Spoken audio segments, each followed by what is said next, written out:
takes the puck behind his net. He's working with Cadu and Fran Huck.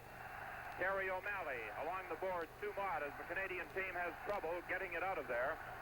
Finally, it comes back to Polupanov. He takes the shot, and Terry O'Malley drops in front of it. Here's a race for the puck. Fran Huck after it, and Konovalenko comes well out of the net to clear it to the board.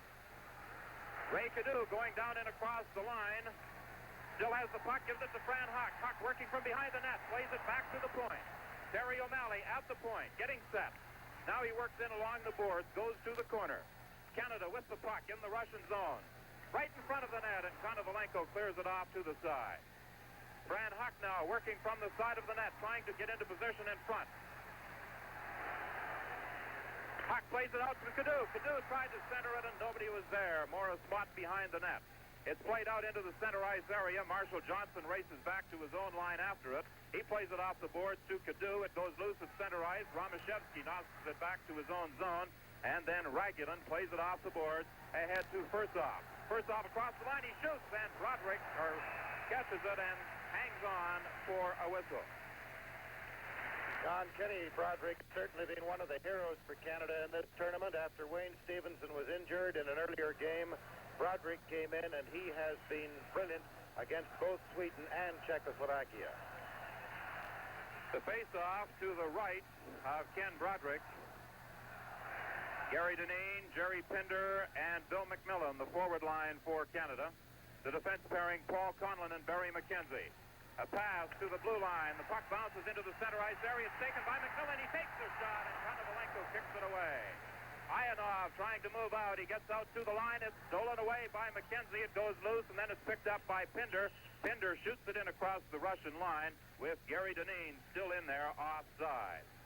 2 minutes and 23 seconds has gone by in period number one. This telecast coming to you live via satellite from the Stade de Glace in Grenoble. Trumbull of the United States and Dahlberg of Sweden. The officials working this contest under the two-man refereeing system adopted under international rules. From the face-off, a shot on goal by Jerry Pinder, handled easily by Konovalenko. Romashevsky from behind the net. Along the boards, it's intercepted by Dineen. Dineen tried to center it. It goes into the corner. Billy McMillan races after it, back to the point to McKenzie. McKenzie's shot is stopped and dumped out to center ice. McKenzie waits for his mates to get onside, shoots it into the Russian zone. Zaitsev behind the net, plays it up along the boards to Mayorov. Mayorov starting out, being harassed by Bill McMillan. Then the Russians play it back into their own zone, attempting to get that pattern passing working. A long shot dumped into the Canadian zone, handled by Broderick. He gives it to McKenzie. McKenzie to Pinder. Pinder off the boards, loses it to Zimin. Zimin feeds it back into his own zone, gets a return pass across the center line to the Canadian line. He's checked out of the play, and Bill McMillan trying to move out, loses it. Ted Hargraves goes back after it. Hargraves finally moves it to center ice, where Kuzkin retreats for Russia. Kuzkin to Zimin. Zimin drops it. Taken by Zaitsev. He shoots it down into the Canadian zone at the side of the net. Ken Broderick gives it to Brian Glennie. Now the Russians applying a little pressure, but then it's relieved as Ted Hargraves shoots it down the ice. No icing called as the Russian player Starshinov goes back to get it, and he could have touched it. At center ice, Starshinov, a pass over on the right wing. Zimin tried to feed it back to the point. Davidov was not in position, and it slides down the ice. No score in the hockey game. 4 minutes has been played in the first period. Canada and Russia for the gold medal in this 1968 Olympic and World Hockey Competition. Kuzkin gives it back to Davidov. Davidov ahead to Starshinov. Starshinov, a pass over to Zimin. Zimin across the Canadian line, working into position. Fake, moving right in. Back, he shoots to Starshinov. And a good save by Broderick as he just got a piece of it. Bourbonnais in across the line, tried to drop a pass back. It's intercepted. Mayorov takes it in behind his own line.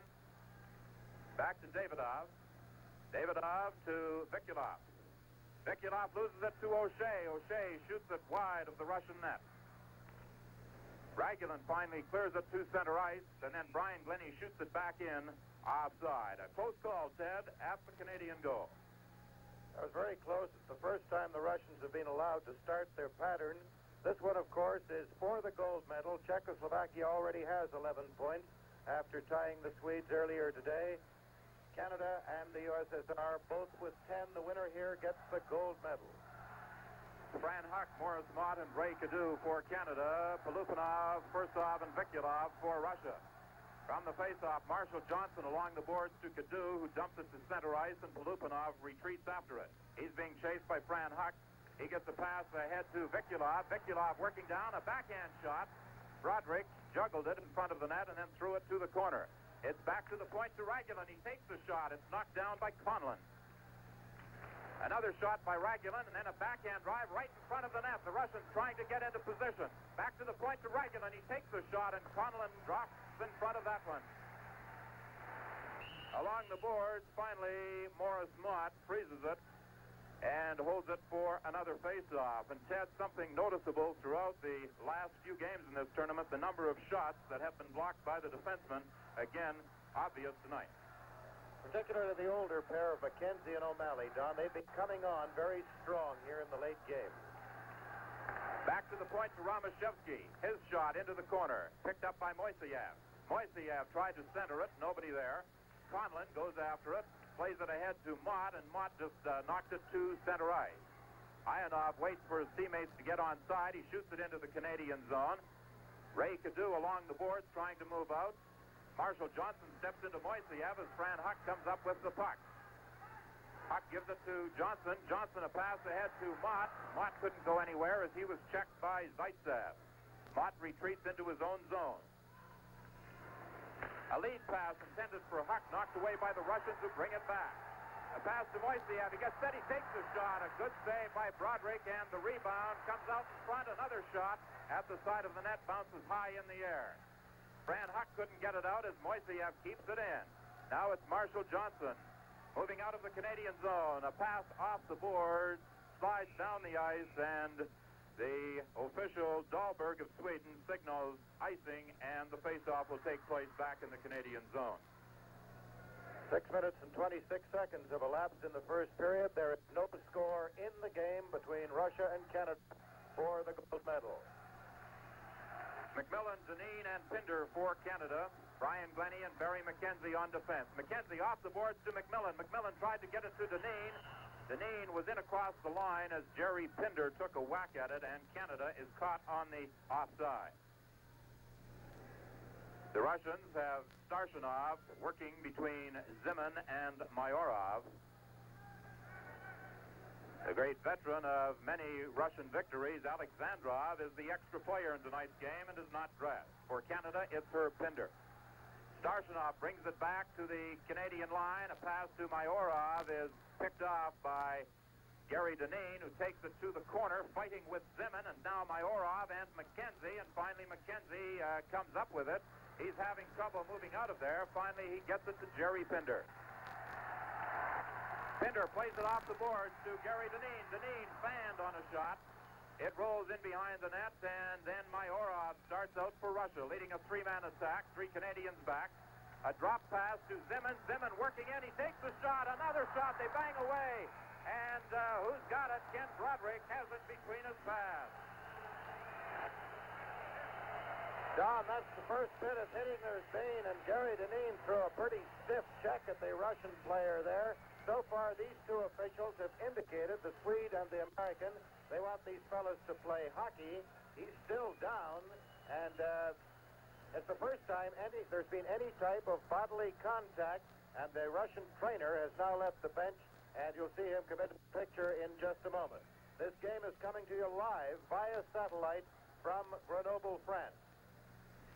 And at the moment in Grenoble, it's 9:15, and in Canada, at the various points along the CBC network, as you watch, it would be 3:15, for example, in Toronto, 2:15 in Winnipeg, the home of Canada's national team, and 12:15 out on the West Coast in Vancouver. The Canadian team was immensely fired up this week. First of all, on Tuesday, when Nancy Green won Canada's first medal, the silver, in the special slalom. Fortunately for them, they played right after that, and Nancy was here to get her medal and cheer them on. Then on Thursday, she won the gold medal in the giant slalom with one of the brilliant performances of the entire Olympics.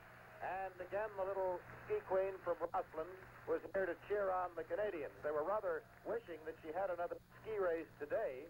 But, of course, the hero of the slopes again today, after a couple of disqualifications in the men's slalom in the fog, was Jean-Claude Key, who won his third gold medal of these games. The Russian player is now being assisted off, as you can see, Meyerov, and play will commence in just a few moments with the face-off beside Kenny Broderick. And it's difficult to say too much good about what Kenny Broderick, the veteran of the national team, has been doing here this week. The face-off to Broderick's left. It's played off the boards by Terry O'Malley down the ice into the Russian zone, and Canada is called for icing. Gary Deneen stepping into Boris Mayorov of the Russian team. At the side of the net, he almost looked as though he just wanted to collide, and then when he felt contact, Deneen really dished out the check, and he's really not noted for punishing body checks, but he certainly got one there. Terry O'Malley in his own zone gets help from Marshall Johnson. Johnson played it to Bourbonnais, who deflected it down, and it's directly on Konovalenko. Ragulin takes it behind the net. Ragulin tries a lead pass to Vikulov. It slides down into the Canadian end, and now Russia is called for icing. The situation, Canada and Russia have each lost one game. Czechoslovakia has lost one and tied one, and Sweden one loss and two ties. Canada beat both Czechoslovakia and Sweden 3-2 over the Czechs, 3-0 over Sweden. Russia beat Sweden 3-2 but lost to the Czechs 5-4. From the face-off, Marshall Johnson shoots it wide. Back to the point to Terry O'Malley. O'Malley moving in along the boards, being chased by Vikulov. Finally, Ragulin gets to the loose puck. It goes behind the net. Roger Bourbonnais races after it in the corner. He and Fursov hold it against the glass for a face-off. The entire ice surface here at the Stade de Glace, a beautiful building seating 12,000 people, is encircled by glass boards. And prior to the start of the hockey tournament, they painted a foot-wide white stripe along the bottom of the board so it would help the players visually. A shot by Marshall Johnson right to the goal step, and Konovalenko grabbed it as Ragulin was there, and Danny O'Shea was trying to get a whack at that puck. It bounced off a skate and hopped crazily towards the goal mouth.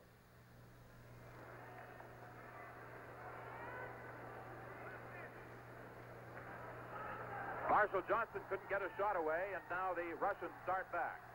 Down to the Canadian line, and Russia offside as Polupanov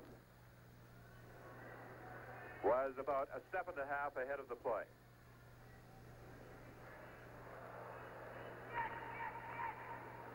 Back to Marshall Johnson. Johnson starts out for Canada, plays a pass ahead to Bourbonnais. Bourbonnais couldn't get into position. The loose puck is taken by the Russian player Vikulov and brought out to center ice. His pass is knocked down by O'Malley. O'Malley is spun around. The puck is played back out into the center ice area. They fight for it along the boards, and finally they hold it for another whistle. With the whistle, both teams change players. Fran Huck at center, Morris Mott at left wing, and Ray Cadieux on the right side for Canada. Conlon and McKenzie, the defense pairing. For the Russians, it's Moiseyev, Mishikov, and Ionov. The puck played down to the Russian line. It's intercepted by Ionov. Ionov starts back for Russia, in across the Canadian line, working to the side of the net. He's checked out of the play by Morris Mott. The loose puck is dumped out into center ice by Fran Huck, recovered by Moiseyev. Moiseyev takes the shot that's knocked down by Conlon at the line. Then it's knocked back into the Canadian zone. Barry McKenzie back after it. McKenzie starting out slowly. A pass ahead to Conlon. Conlon, a pass to Cadieux. Cadieux to Mott. Mott trying to work into position. Tried to feed it to Fran Huck. It goes loose into the corner. Huck goes in there along the boards with Mishikov. And a penalty is coming up to Canada. Morris Mott is getting the gate, as he appeared perhaps to be a little over-eager when he went in after that puck along the boards. Don, he was caught for, we called it cross-checking, I think, but it's knocking the man down in the offensive zone. The referee indicated cross-checking. That's the first penalty of this game. Here comes the Russian power play. 9:28 gone in the first period, no score. Cross-checking against Morris Mott at 9:28 of the first period. No score in the game, and now Canada will try to kill off this vaunted Russian power play. Ted Hargraves and Roger Bourbonnais, the combination up front, along with Paul Conlon and Barry McKenzie. McKenzie moves in from the point and tried to freeze the puck along the boards, but the Russians knocked it loose. Roger Bourbonnais doing a fine job of forechecking. Now the Russian attack moves down to the Canadian line. Bourbonnais knocks it away. Starshinov grabbed it, but the Russian player Mayorov was carried in offside by Bourbonnais. Roger Bourbonnais, one of the veterans of the Canadian national team, he and McKenzie and Conlon were all with the original team at Innsbruck, Austria in 1964. Starshinov in his own zone. Working to the center line, down to the Canadian line.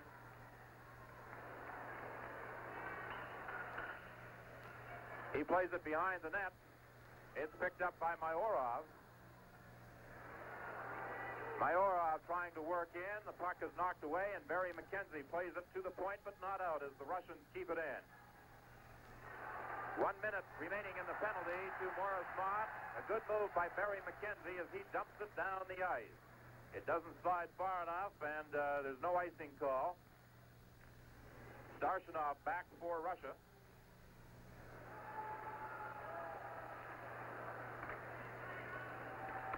Ted Hargraves shoots it down the ice. 30 seconds remaining in the penalty. However, this time, as it slides across the line, Canada is called for icing. And this unit effective in killing off that penalty to Mott, Ted. Don, it's rather strange to me, well, it has been in a couple of games, the way these Russians are sort of feeling their way around. They're not coming out there as if they own the hockey rink here. Perhaps that tough game they had with Sweden and then what happened against Czechoslovakia has brought this on tonight. But they're sort of feeling each other at the moment. They're doing just as much feeling out as the Canadians so far, and they haven't looked that good at power play. The face-off to the left of Kenny Broderick. Into the corner, it's Ragulin after it. Ragulin back to the point to Bleedov over to the other side. Right in front of Polupanov, and a good save by Broderick. As the Russians tried to work that puck around, and they did, but Broderick came up with a big save. Vikulov from the corner trying to move out of there. Just seconds remaining in the penalty to Morris Mott. Polupanov along the boards is dumped by McMillan. The puck comes back to Ragulin. Ragulin gives it to Polupanov. Polupanov to Vikulov at the side of the net, and Barry McKenzie comes through to knock it to the right wing board. The Canadian team now back at full strength as Mott steps out of the box, and he's there just in time to make a check on Polupanov as Danny O'Shea starts back. O'Shea makes the fake. In across the line, he takes the shot. It's just wide. Brian Glennie charges the point. He keeps it in. Behind the net, Ragulin being chased by O'Shea. They fight for it along the boards with Polupanov. Finally, it comes loose. It's taken by Polupanov, and there's going to be a Canadian penalty to Danny O'Shea. Well, Don, he knocked down the biggest man in the tournament, Big Ragulin. I don't know what Rags weighs now, but he's put on about 10 pounds a year, it seems to be, since I started watching him about 7 years ago. Danny just tried to get away from him there, it seems. He gets the second consecutive Canadian penalty, this one called at 11:57 of the first period. There is no score in this game. The winner here will get the gold medal. The loser here will get the bronze medal. And a tie would confuse things. Fran Huck, Morris Mott, Marshall Johnson, and Terry O'Malley trying to kill off this Canadian penalty to Danny O'Shea. The puck comes back to Terry O'Malley. 12 minutes and 3 seconds have been played in period number 1. There's no score in this title game at the Stade de Glace in Grenoble between Canada and Russia. The Russians now moving down to the Canadian line. Moiseyev working to the corner, ridden off momentarily by Johnson, but he still has the puck. Back to Zaitsev. Zaitsev flips it into the corner. Mishikov trying to center it out to Ionov. He takes the shot right in front, and Broderick got a skate on it, and then it's cleared away by O'Malley. Zaitsev keeps it in. He tries to move into position. It's knocked down, but not out. From the point, it's Ionov working in. He plays it back to the point. Zaitsev takes the shot. It bounces off a leg wide of the net. Moiseyev working from the corner. In behind the net to Mishikov. Mishikov plays it back to Zaitsev. Zaitsev takes the shot, and Broderick kicked that one aside. A minute left in the penalty to O'Shea. In behind the net, Terry O'Malley goes after it. O'Malley plays it into the center ice area. The Russians take it back into their own end. Ramashevsky leaves it there for Mayorov. Mayorov, the player who was really belted earlier in the game by Gary Dineen. Zimmon now in his own zone. A pass back to Mayorov. He takes a long shot that Broderick drops and then flips in behind the net. Barry McKenzie with it. McKenzie along the boards, and McKenzie finally falls on top of the puck and forces the face-off in the Canadian zone. 13:35 has elapsed in the first period. 18 seconds remaining in the penalty to Danny O'Shea.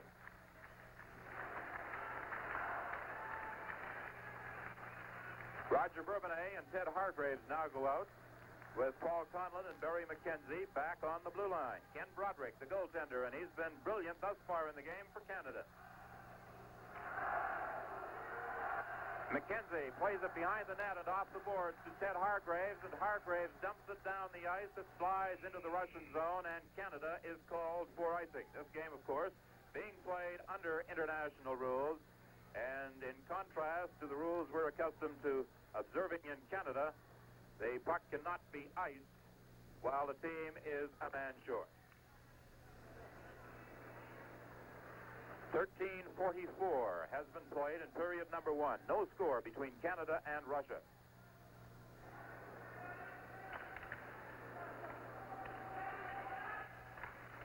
Behind the net, it's Zimmon being chased by Bourbonnais. 5 seconds remaining. There's a shot. It's wide. There's going to be a penalty. The Russian player Zimmon is getting the gate. There are 1 second remaining in the penalty to O'Shea. And the Russian player Zimmon heads for the penalty box. Well, they'll have 1 minute and 59 seconds to see what they do about a power play done. So far, the Russian power play, though they did get the puck working a little bit, has not been what we have learned to expect it to be. The place is really full of Canadian flags here tonight. Stade de Glace has 11,500 seats. There are over 12,000 people in here. Canadian flags seem to be popping up all over the place. A large contingent of youngsters in from schools in Switzerland, one group of 75, and the Canadian dressing room was jam-packed with telegrams before the game. Some people's hands were a little too shaky to read them, but they were there. From the face-off, back into the Canadian zone as Canada returns to full strength. Well, now let's see what Canada can do with the man advantage. They've had to weather 2 penalties, and they did so successfully. Gary Dineen plays it down into the Russian zone, and the Russians dump it to center ice. Conlon goes back. A Russian player, Darshanov, got there as well to Mayorov. Mayorov tried to get a shot away, and he was knocked off the puck by Paul Conlon. Gary Dineen starts back for Canada. He's got Danny O'Shea on the right wing, and O'Shea fed in across the line offside. During the intermission between the first and the second periods on our live satellite transmission from Grenoble, France, we will be showing you a filmed interview with many of the players on the Canadian team, which we did in the Canadian dressing room following their 3-0 victory over Sweden on Thursday night. From the face-off, it's Gary Dineen on his side of the center line, then to Fran Huck. Huck knocks it down across the Russian line, and the Russians manage to dump it back out. Firstov with the puck, being chased by Moss. Firstov gets it back to Ragulin. Ragulin ahead to Polupanov. Polupanov working in from the wing up to Firstov. He scores!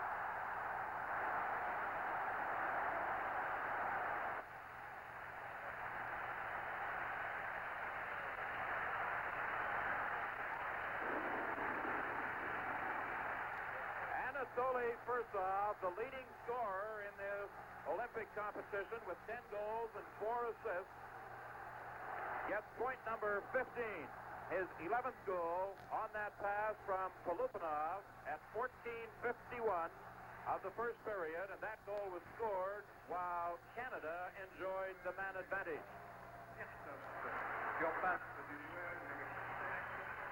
Well, we'll see what that does for the Canadian team. They have been fired up before this week, sort of in spurts. They've played a bit in streaks.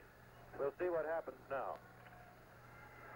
Back to Ragulin at the Russian line. Ragulin gets it ahead to Polupanov again. Polupanov working down against Jerry Pinder. Pinder manages to get it away from him, and there's going to be a Canadian penalty. Jerry Pinder, I believe, is being sent off. The officials, Trumbull of the United States and Dahlberg of Sweden.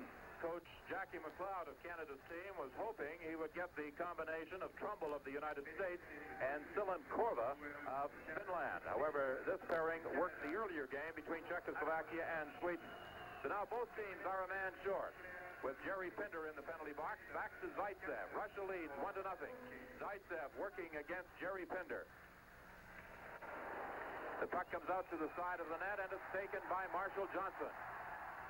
Johnson down to the line. He plays it ahead to Billy McMillan. McMillan took the shot, but he was in offside and fell just as he received that lead pass from Johnson.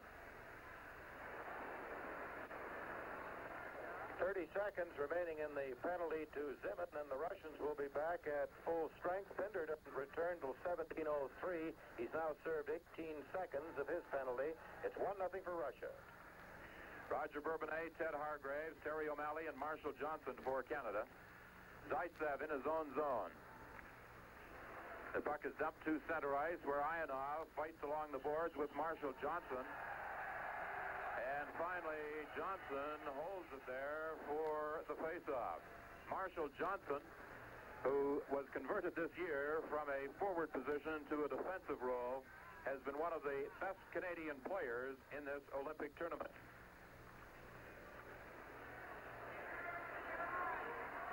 The Russians retreating into their own zone, trying to get their passing, their intricate patterns organized.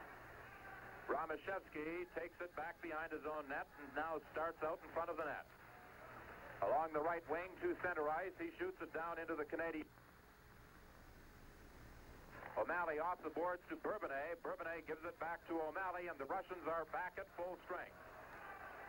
It's played off the boards, down the ice into the Russian zone, and Canada is again called for icing with 1 minute remaining in the penalty to Jerry Pinder. Jack McLeod told me before the game that he would likely use Bill McMillan on right wing in place of Steve Monteith more in this game than he has in previous encounters. And so far, Monteith has not made an appearance, although he is dressed. Herb Pinder is the Canadian player who is sitting out this contest. 16:04 has gone by in period number 1. Russia leads Canada 1-0.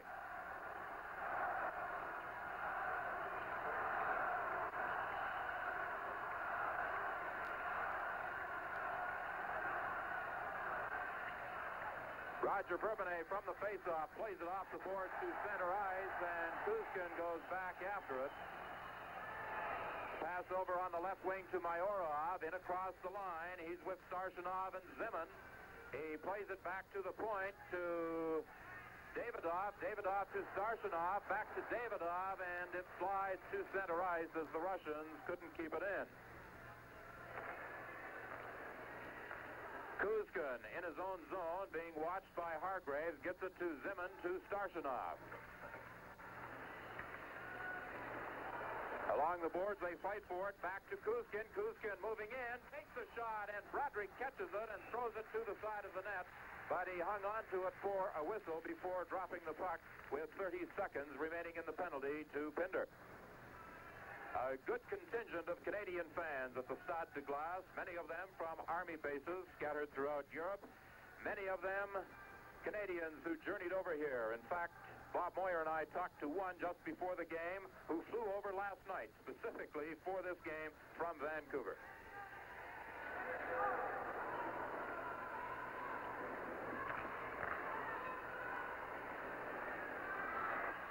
The Russians right in front. Starchinov couldn't get a shot away as Danny O'Shea tries to move it out and successfully shoves the puck to center ice. Now it's Mayorov in across the line. And Canada is back at full strength as O'Shea dumps it down into the Russian zone with Jerry Pinder out of the box and chasing the Russian player back into his own zone.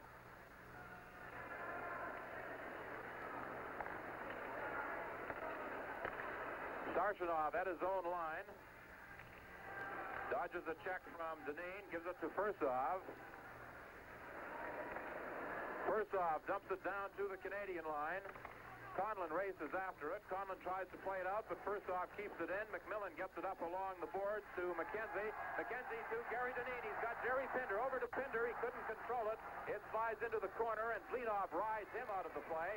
The puck goes loose along the boards, and finally they hold it there for a whistle. A little shoving going on in that corner, and spirit is running extremely high in this key game. It's beginning to dawn. The winner of this game will have 12 points and the gold medal, but should these two teams tie, Canada, the Russians, and the Czechs all have 11 points, don't they? It's confusing, and it would be figured on a goals against average, and it seems that if there is a tie, Czechoslovakia could come up with the gold medal. 17:51 has been played in period number 1. Fran Huck, Morris Mott, Bill McMillan out there. From the face-off, it comes back to Monteith. He takes the shot that just goes wide. Mikulov tries to get it out. Brian Glennie keeps it in. Ragulin goes in behind his own net, being chased by Huck. Played up along the boards and to center ice. A pass over on the right wing. The Russian player Mikulov is checked out of the play. It comes back to the point to Ragulin. He takes the shot, and Broderick steers it to the corner. Marshall Johnson on the boards to Monteith. Monteith in center ice to Morris Mott. Across the line, a long shot. It's caught by Konovalenko. And with Monteith cutting from the right and Mott from the left, Konovalenko holds the puck for the face-off. And one thing, Ted, that we've noticed during the tournament, and I'm sure Canadian fans will, hockey fans in Europe applaud almost every save by the goaltender. You get a shot on the net, and if somebody stops it, they think it's great over here. The face-off in the Russian zone. Morris Mott in the slot. Huck will probably try to get the puck to him. He does. There's the shot by Mott, and a good save by Konovalenko. Along the boards, Moiseyev plays it to center ice. The race for it. Mott gets to it. And Marshall Johnson coming back gains possession for Canada. A pass to Monteith. Monteith at the Russian line loses it to Ianov.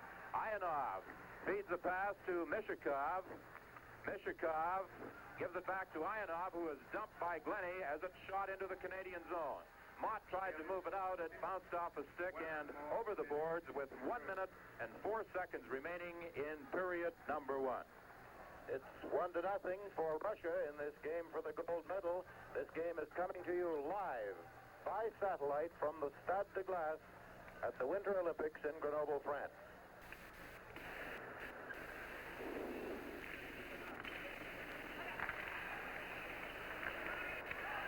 Ted Hargraves had that puck hit him twice and finally dumped it down into the Russian zone. The Russians play it back into center ice, and it slides to the Canadian line, where O'Malley shoots it again to center ice. Danny O'Shea with it. He tried to feed a pass to Hargraves. Hargraves couldn't go anywhere with it, and the Russians take it back to their own line. This is Mishikov with it. Mishikov along the boards. He's checked out of the play, but Zaitsev recovers. He's dumped, and then the puck slides to center ice. A couple of good body checks administered by the Canadian defenseman, Terry O'Malley and Barry McKenzie. O'Malley with the puck at his own line tried to feed it to Bourbonnais. Now it's to the Russian line. Romashevsky shoots it down into the Canadian zone, and Barry McKenzie goes back after it. McKenzie in behind his own net as the horn sounds to end the first period with Russia leading Canada by a score of 1-0 on a goal by Fursov. A visit to the Nationals dressing room after these messages.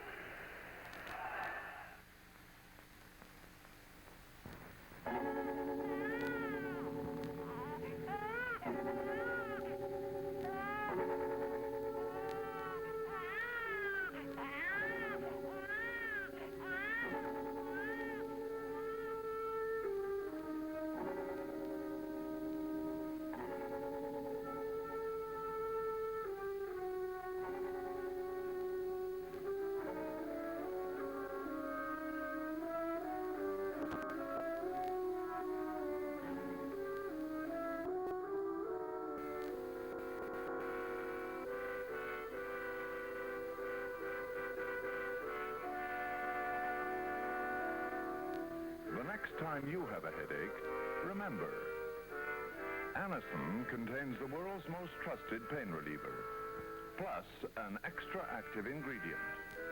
Have you tried Anacin?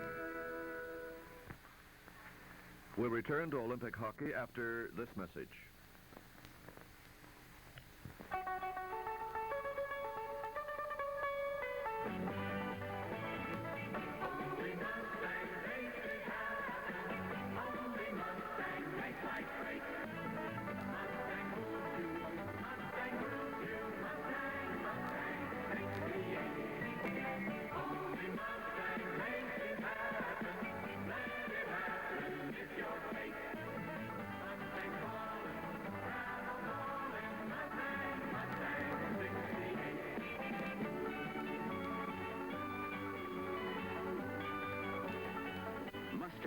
The original, with brand new styling. A better idea than ever for 68.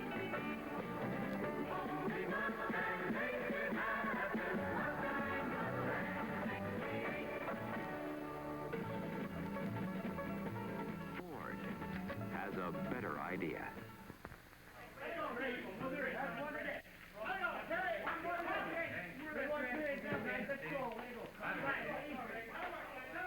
Every game is an important one for Canada, but the most important of all in this Olympic hockey tournament was the 3-0 win over Sweden. This is the one that assured Canada of a gold medal if they can beat Russia in the final game.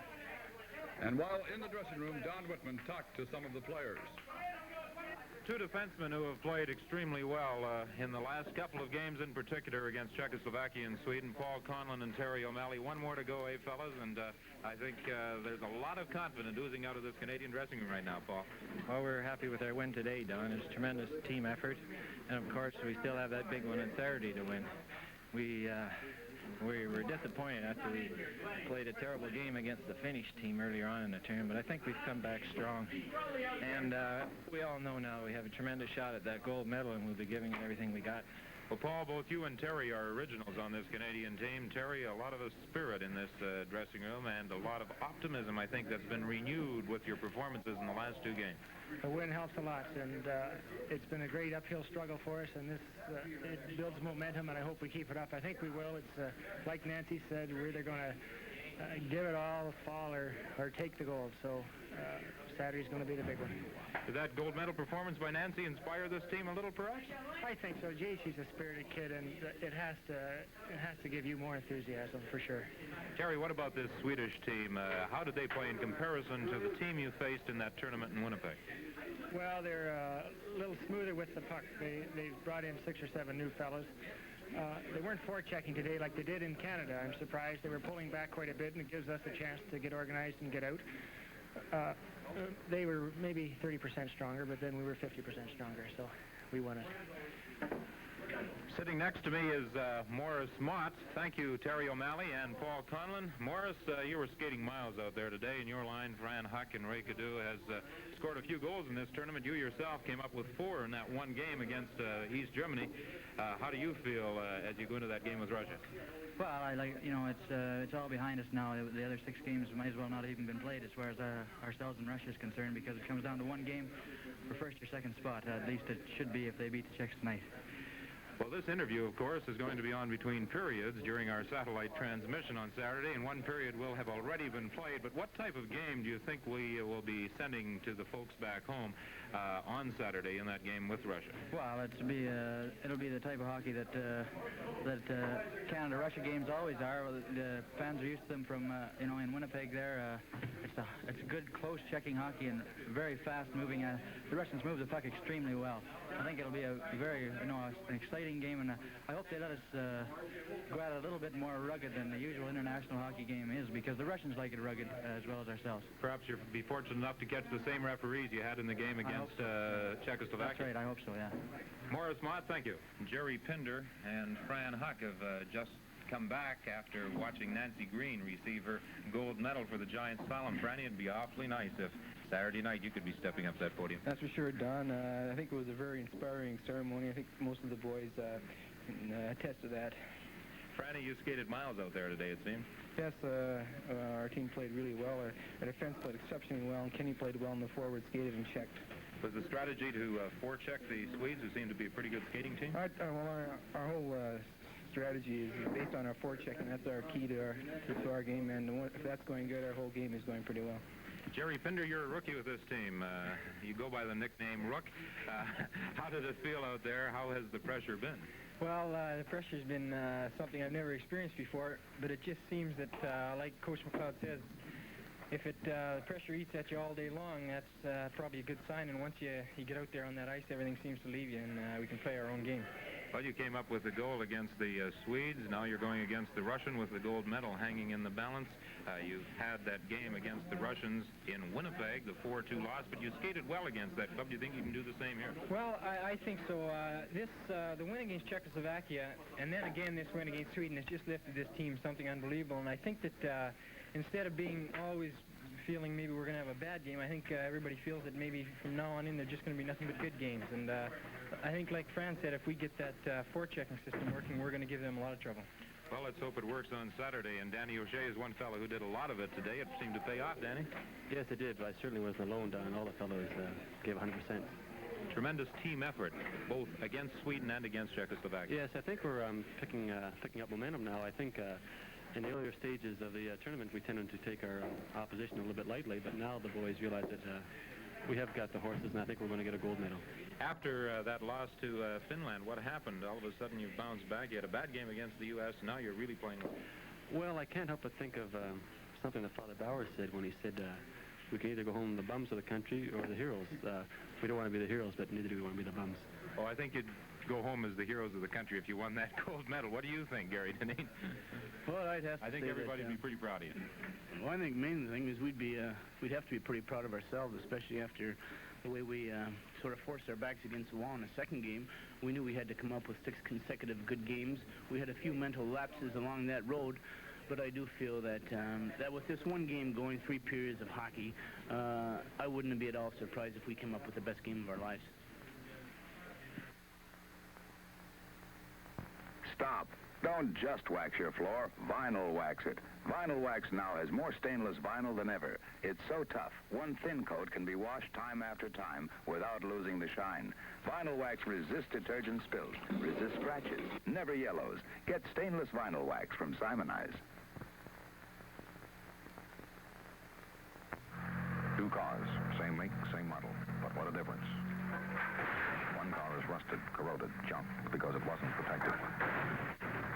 But this car, same 1961 model, was given Simonize wax protection.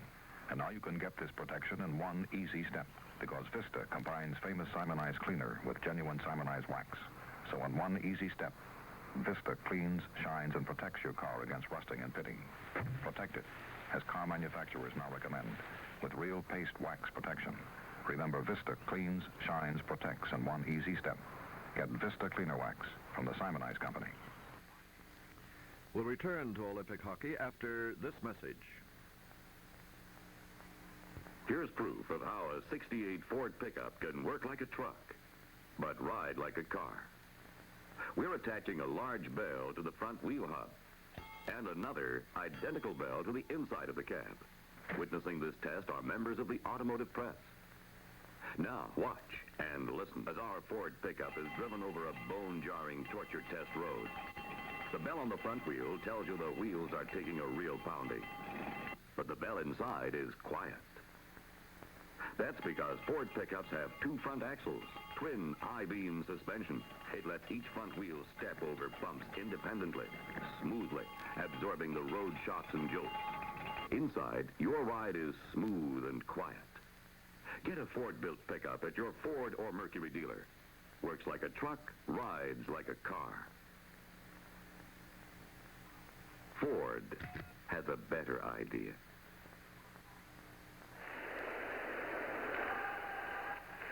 Hi, everyone. Don Whitman, along with Ted Reynolds, back at the Stade de Glace in Grenoble, France, as we bring you live via satellite this gold medal match in the 1968 World and Olympic Hockey Competition between Canada and Russia. And wherever you are along the CBC television network in Canada, we hope you're enjoying this game as we prepare to start the second period with Russia leading Canada 1-0. There has been considerable confusion as to how the medals will be doled out in the event of a Russian win, a Canadian win, or a tie. Ted Reynolds, I think, has the story straightened away.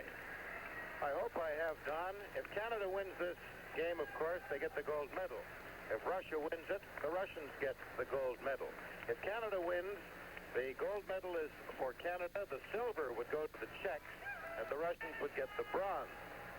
If Russia wins, Russia would get the gold. The Czechs would still get the silver. Canada would get the bronze. But in the case of a tie, Russia, on gold average, would get the gold medal.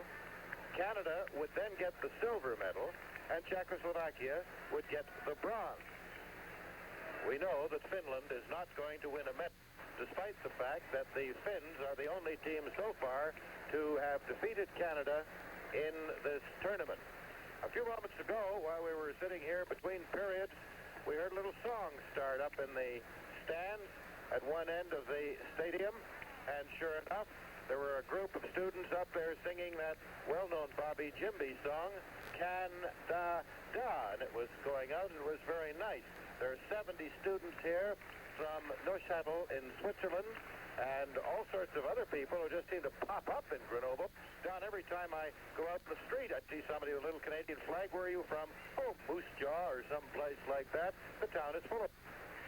Ted, I believe some enterprising youngster here in Grenoble just wandered around the streets trying to get Canadian signatures and wound up in one afternoon with something like 250. You'll hear the applause now as the Canadian team reappears for the start of the second period. A number of telegrams have been received by the Canadian team for which they are most grateful and have asked us to express their sincere thanks to all those people who took time out to wish them encouragement for this game. Herbie Pinder of the Canadian team, who was not dressed, received one telegram from a good friend of mine, George Genereux, who won an Olympic gold medal in trap shooting for Canada back in 1952 in Helsinki. The Honorable Alan McEachern, the Minister of Health, and Manitoba Premier Walter Weir have also sent their best wishes to this Canadian team. Another one ended up in our hands, Don, from a group of students at St. Xavier, I believe, in Antigonish, saying best of luck to that Canadian team. So they've got lots of support here, and Jack Bones, we've noticed, is over behind the bench as well. He flew in shortly after the tournament began. We're getting ready. The Canadians in the white uniforms will defend the goal to our left. They're trailing Russia 1-0 as the second period is about to get underway. Danny O'Shea between Roger Bourbonnais and Ted Hargraves. Brian Glennie and Barry McKenzie back on defense. McKenzie plays it off the boards. It's on the Russian goal, and Konovalenko holds it as Danny O'Shea dashes in from the right wing. 11 seconds gone in the second period. Russia leading Canada by a score of 1-0. The face-off to the left of Konovalenko. O'Shea will try to flip it back to Bourbonnais in the slot. A shot almost on. That's partially stopped by Blinov. Blinov loses it. O'Shea takes the shot. And it's just past the corner. Roger Bourbonnais now works into the corner. Bourbonnais to O'Shea. O'Shea tried to get a shot away, and Blinov knocked it off his stick and gave it to Vikulov. Vikulov to Firstov down across the Canadian line. It goes into the corner. Polupanov trying to center it, and Danny O'Shea starts back for Canada. There's going to be a penalty here to Canada's Barry McKenzie.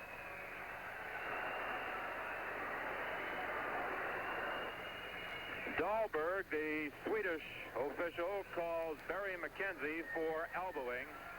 The Canadian team in years past has complained bitterly about the officiating in Europe. At times, it's most difficult to refrain from voicing opinions as to the caliber of the officiating. The fans of the Stade de Glace probably do it best of all, because they have frequently booed calls against Canada, which are most questionable, to say the least. From the face-off, it's Firstov back to his own line. He tried that little fancy foot maneuver, but Bourbonnais didn't go for it. And now a penalty against the Russian player, Polupanov, as Bourbonnais was dumped.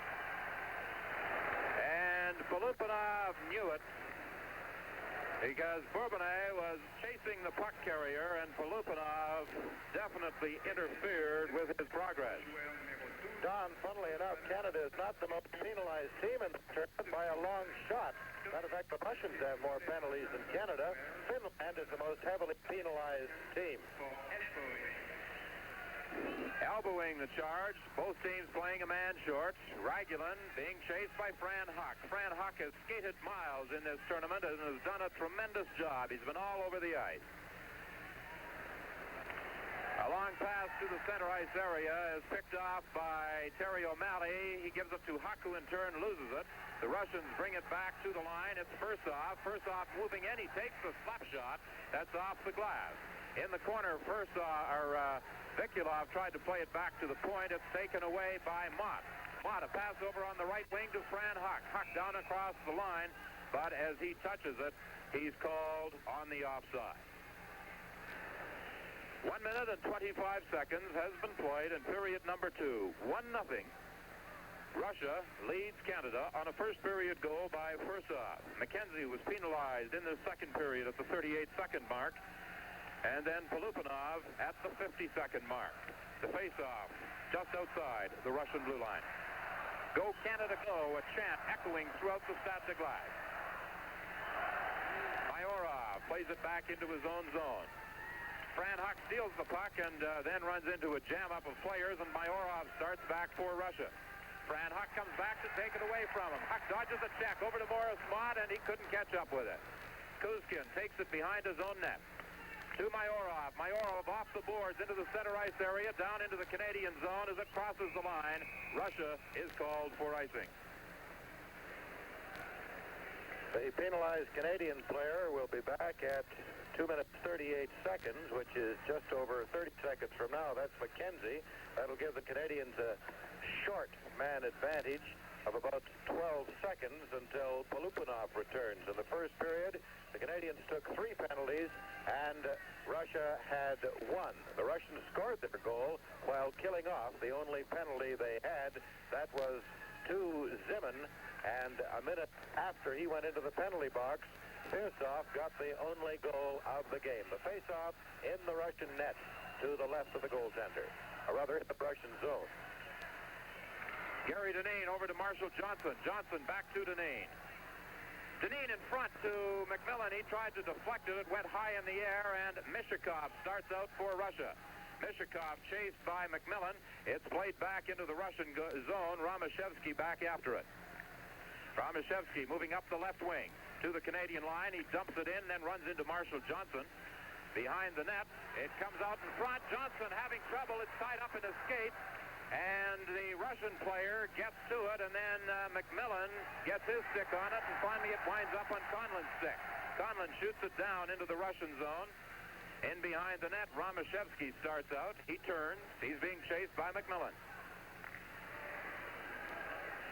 The Canadian team now back at full strength as Barry McKenzie steps out of the box right in front of the net, and Konovalenko left it for Romashevsky, who almost didn't get there ahead of Gary Deneen. Canada forechecking with the man advantage, and now the Russians are back at full strength. Ianov starts out. On the right wing, he gets away from Pinder. He still has the puck. Pinder almost stole it away, but it slid to Polupov, who shot it down into the Canadian zone. Marshall Johnson, a right wing pass to Bill McMillan to Danny O'Shea. Danny O'Shea to the Russian line. Still has it. Tried to get a shot on the stick of McMillan. He takes the shot. Right at the goal mouth. They bang away. Another shot, and it just slides past from Bourbonnais. Bourbonnais in behind the net trying to move it out, and then Romashevsky comes in to freeze it against the glass. And a great chance there for Canada, Ted, but they had difficulties controlling that puck.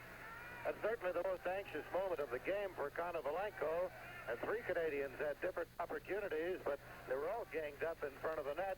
But the Russians did run for cover there and freeze the puck to get this face-off. And it was a very anxious moment for the little man in the net, Konovalenko.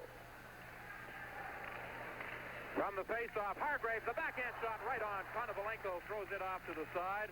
The Russians bring it out to center ice, led by Fursov to Polotunov, back to Fursov. Fursov loses it to Danny O'Shea. A pass to an open left wing, and Ragulin gets to it, plays it down to the Canadian line. Then it comes back to Ragulin. Ragulin now over to Fursov. Fursov working in. Still has control, being chased by O'Shea. It's brought out across the line. Fursov goes down. The puck underneath him. And this results in another face-off. 4 minutes exactly has been played in period number 2. 1-0. Russia leads Canada on a first period goal by Fursov. This telecast beamed live via satellite from Grenoble, France to the full Canadian Broadcasting Corporation network.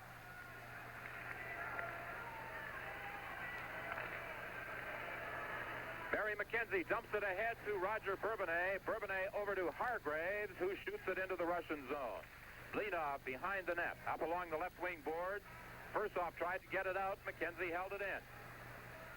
Polupanov behind his own net, starting out on the right wing. He gets it to center ice to Vikulov, being chased by O'Shea. Glennie misses a check. The puck comes back to Fursov. He takes the shot. It just goes wide. Almost a costly defensive error in the Canadian zone. The Russians trying to get an attack organized. Blinov shoots high over the net off the glass. McKenzie starting out now. A pass ahead to Danny O'Shea too far, and the Russians shoot it back into the Canadian zone, and the Russians are called for icing. Earlier this week on our CBC TV telecast, for myself, Don Whitman, Ted Reynolds, and Bob Moyer, a great thrill to transmit live the victory by Nancy Green in the giant slalom. And she had the honor of the Canadian team watching her gold medal presentation. She's in the stands tonight and would like to reciprocate, I'm sure.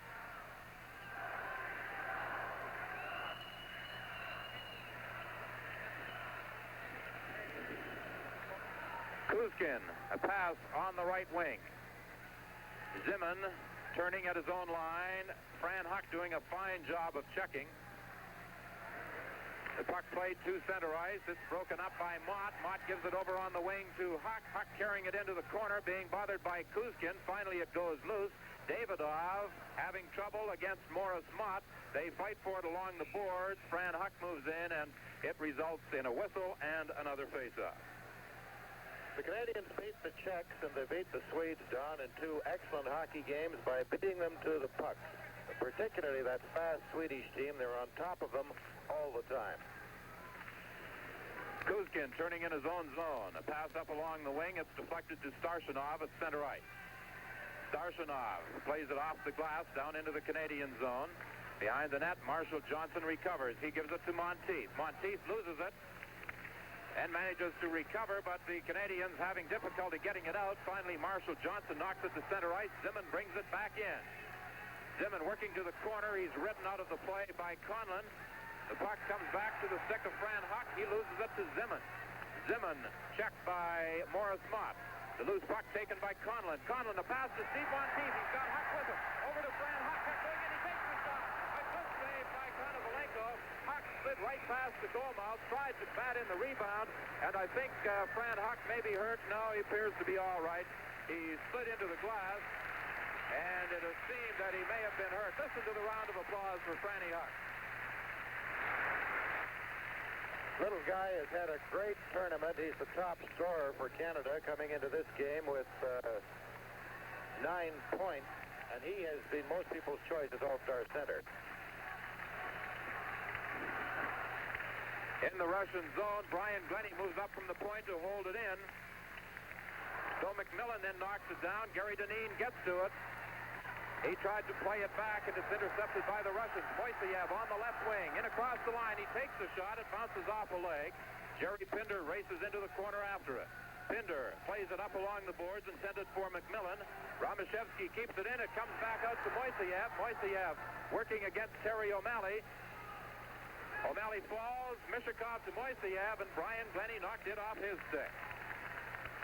Glennie in the corner, up along the boards to Bill McMillan. McMillan, a pass to Gary Dineen, and Dineen had trouble controlling it. It's knocked down into the Russian zone and brought out by Moiseyev to Ianov. His shot is way wide. And apparently, as it's somewhat difficult at times to hear the whistle, that play was offside. 7 minutes and 1 second elapsed in the middle period. It's 1-0 for Russia over Canada. Live via satellite from Grenoble, France. This hockey game, the wind-up of the Olympic hockey tournament and this year's World Championship. And the winner, of course, here will get the gold medal. 1-0, Russia leading. O'Shea, Hargraves, and Bourbonnais for Canada. On defense, it's Conlon and McKenzie. McKenzie from the face-off. Tried to lead a pass to Danny O'Shea. O'Shea to Hargraves inside the line. His shot bounced off a skate and back into the Canadian zone. Another lead pass intended for O'Shea slides into the Russian zone. O'Shea goes in behind the net, trying to maneuver into position, loses it to Vikulov. Vikulov to Polupinov. Polupinov down to the Canadian line. He's dumped by Conlon. The loose puck is picked up by Bourbonnais in the corner. Bourbonnais to McKenzie. He couldn't get it out of there as Ragulin keeps it in.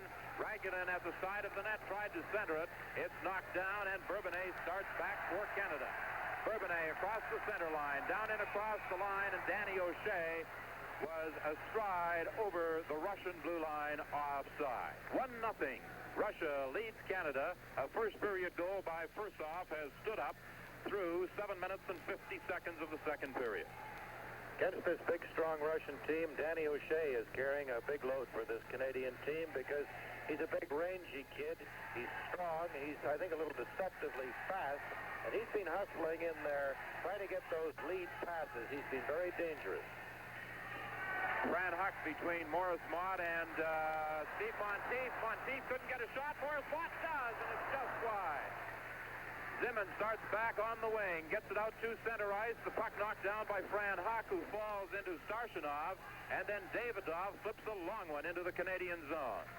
Terry O'Malley on the wing to Morris Mott. Mott shoots it down off a skate into the Russian zone. Davidov behind the net. Plays it along the board. Monteith keeps it in. Monteith tries to center it to Morris Mott. Mott having trouble getting his stick on it. Finally, the Russian player bats it ahead with his hand. Morris Mott goes into the corner after it. A couple of Russians in there along with Fran Huck, and they finally do hold it for a face-off. In this second period, this Canadian team has been applying considerable pressure and have rolled that puck most dangerously close to the Russian goalpost. Both of them seem to be coming to them. Of course, that what they have to do. They have to forecheck them first of all, and then they've got to keep the pressure on them so they don't come busting out of there 2, 3, and sometimes 4 at a time. And that little line that was just out on the ice has been the leading line so far. Janine back to Pinder. Pinder moving right in. A shot. It bounces off the leg of Konovalenko, who got it up there somehow. Back to the point to Brian Glennie. Glennie tried to feed it to Jerry Pinder. Pinder works into the corner, has it knocked away and down the ice into the Canadian zone. A race for it.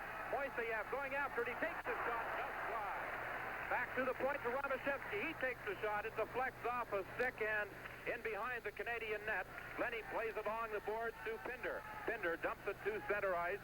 And the Russian player plays it back to Zaitsev in his own zone, ahead to Mishikov. Mishikov has it taken away by Jerry Pinder. Pinder tried to play it off the boards. It's knocked away by Romashevsky. McMillan dumps it into the Russian zone. Back to McMillan. McMillan moving in. He takes the shot right in front as it rolled off his skate. And Jerry Pinder and Gary Dineen, I don't believe, saw it. It comes back to point. Glennie takes the shot. It deflects just wide. Now it's Barry McKenzie working to the corner. McKenzie in behind the net to McMillan. McMillan right out in front. Dineen takes the shot. And as it slid across the goal mouth, McKenzie fanned on it. Back comes Moiseyev down to the Canadian line. He dropped the pass back. It's picked up by McMillan. Canada starts back. McMillan down to the line. Gives it to McKenzie. Saves. And a great save by Konovalenko. Just got a piece of it. The puck is shot back into the center ice area, carried down into the Canadian zone by Fursov. Fursov trying to work into this, and he takes the shot. A good save by Broderick. Now it's Vikulov trying to maneuver position. Back to the point to Plenov. He's dangerous. There's the shot, and O'Malley drops in front of it, and it slides out to center ice, and O'Malley, I believe, is hurt. Polupanov to Fursov, and what great action here in this second period. O'Malley steps into Vikulov. He still has the puck. He tried to play it to the side of the net to Fursov. It comes back to the point to Polupanov, who runs into Hargrave. The puck loose in the Canadian zone. Polupanov to Fursov. Fursov loses it to McMillan, who dumps it down the ice. The Canadian team tired as they're attempting to change on the move. Ragulin starting back for Russia. He lost it, but Vikulov managed to cover up. Vikulov to center ice, down to the line, working in. Centers it. Here's the shot, and the Russian player Polupanov fanned as he was cutting in from the edge of the circle. Now it's Roger Bourbonnais, or Paul Conlon, pardon me, moving up across the center line. He shoots it down, right on. Konovalenko throws it off to the left wing to Fursov.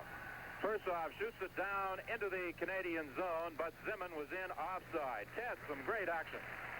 And we went a long time without a stoppage in play there, Don. There was furious end-to-end action. Some great body contact. Glennie threw probably the best body check of the game. He really felt his man. They gave Konovalenko a fit at one stage. Kenny Broderick came up with one of those big saves that he's been making. 1-0 for Russia. 11-18 gone in the middle period.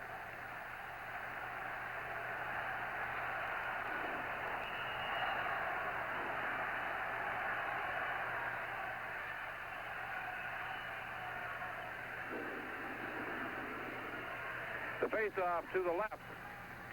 Marshall Johnson couldn't get a shot, but Bourbonnais does. It's blocked by the Russian defensive player, and then Mayorov takes it to safety behind the net.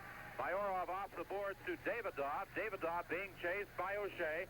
In behind the net, it's Kuzkin playing it down the ice into the Canadian zone with Conlon retreating after it.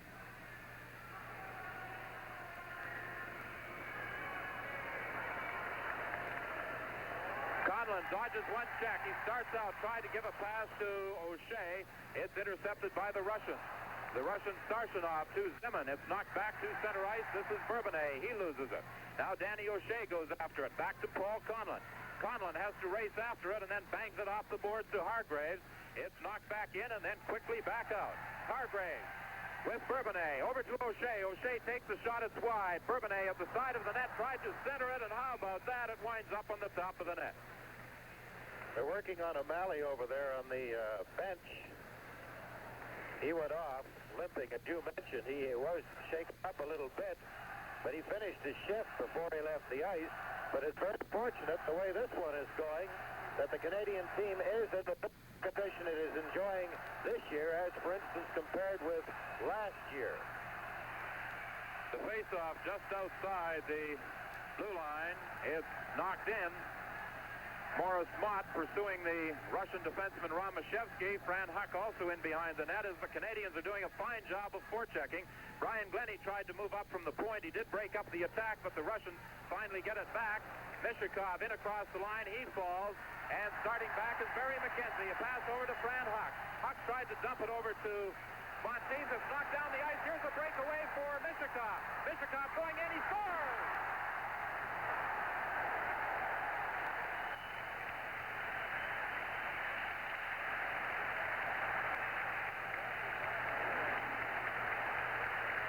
The Russians mobbing Mishikov. A tough break for Canada. Brian Glennie tripped as he went after that puck. And Mishikov picked it up, and as you saw, he made no mistake. It's now 2-0, Russia leading Canada. Mishikov gets another goal, Don. I don't think he'll be in physical condition to continue. He practically beat him up there. So enthusiastic about the whole thing. Obviously, both teams there terrifically keyed up for this game. It's 2-0 now for Russia. 12:44 gone in the second period. A tough break for Canada as they've had all the play in this second period. The best scoring opportunities, but haven't been able to put it in. Behind the net now, it's Jerry Pinder fighting with Ragulin. And Deneen and Klinov are tangled up at the side of the Russian goal as the puck is shot down into the Canadian zone. Marshall Johnson breaks up the attack. He gives it to Jerry Pinder. Pinder up across the center line, working down and across the Russian line to the corner. Pinder dodges a check out in front, and Deneen couldn't get a good shot. McMillan back to the point to Marshall Johnson. He couldn't keep it in. Vikulov racing after it, along with Terry O'Malley. Vikulov back to Firstov. Firstov to Polupanov. He takes the shot. And a good save by Broderick as Polupanov crashes into the goal, and the puck goes behind the net where it's picked up by Jerry Pinder. A lead pass to Gary Deneen. Deneen in across the line. He takes the shot. And Konovalenko just deflected that one up over the glass. Both these goaltenders, Konovalenko looking rather start the whole thing. The puck went zinging by his ear. Both these goaltenders have been worked over a little bit. Just a few moments ago, Kenny Broderick took quite a swipe with his stick at a Russian player who was deposited in his crease. And Konovalenko had a moment ago with Deneen, a little exchange. They're both very busy. From the face-off, Ray Cadieux tried to keep it in, but the Russians shoot it down the ice into the Canadian zone, and Russia is called for icing. Don Whitman, Ted Reynolds, and Bob Moyer here at the Stade de Glace in Grenoble, France for this gold medal game between Russia and Canada. Earlier today, Czechoslovakia and Sweden played to a 2-all tie.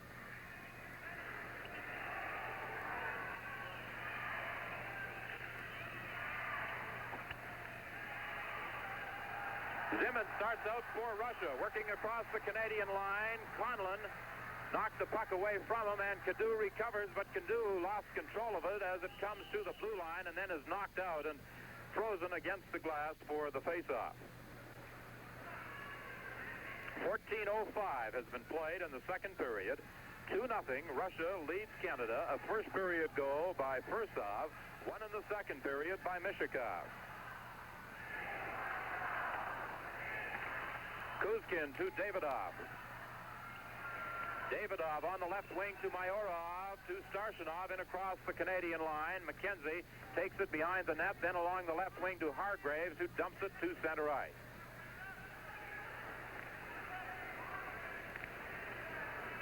The Russians, Kuzkin being chased by Hargraves. He goes behind the net. The puck goes loose, and Davidov picks it up. Davidov to Zimmern. Zimmern in the center ice area. Zimmern carries down in across the Canadian line, working into the corner against O'Shea. Then Mayorov is bodied by McKenzie. The loose puck taken by Zimmern. Zimmern still has it, trying to get in front, and finally it's poked away, and Bourbonnais works to the corner and then takes it behind the net. Bourbonnais starts out for Canada. Across his own line, across the center line, working to the Russian line. Bourbonnais back to Danny O'Shea. O'Shea's shot is blocked by Starshinov, who dropped in front of it and held it as O'Shea, hurtled over top of him. Roger Bourbonnais made a great move, a rink-length rush there, but the Russian player dropped just at the crucial moment. He seemed to get that puck perhaps right in the pit of his stomach and seems a little shaken up as he leaves the ice, but these Russians can look extremely shaken up when they leave the ice, but they look pretty good 2 minutes later. Fran Huck back to Marshall Johnson. Johnson slaps one right in front as Huck attempted to deflect it. Monteith from the corner tried to set up Mott, and the Russian player knocks it to center ice where Marshall Johnson breaks it up. Fran Huck coming back, picks up the loose puck.